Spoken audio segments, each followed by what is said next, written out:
ആദ്യം പ്ലേ സ്റ്റോറിൽ പോയിട്ട് എഡ്രീം എന്ന് എൻ്റർ ചെയ്ത് കൊടുക്കുക. എഡ്രീമിന്റെ ആപ്പ് നമുക്ക് ഇവിടെ കാണാൻ കഴിയും. അത് ഇൻസ്റ്റാൾ ചെയ്യുക.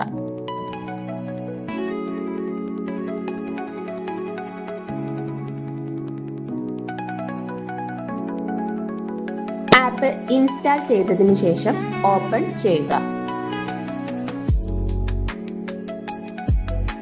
ഓപ്പൺ ചെയ്തു കഴിഞ്ഞാൽ use another method option click ചെയ്യുക. നിങ്ങളുടെ മൊബൈൽ നമ്പർ എൻ്റർ ചെയ്യുക.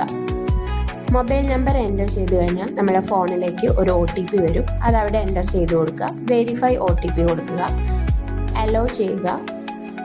ദെൻ നമുക്ക് ബാച്ചസ് ക്ലിക്ക് ചെയ്ത് കഴിഞ്ഞാൽ നിങ്ങളുടെ വീഡിയോസും സ്റ്റഡി മെറ്റീരിയൽസും നമുക്കിവിടെ കാണാൻ കഴിയും.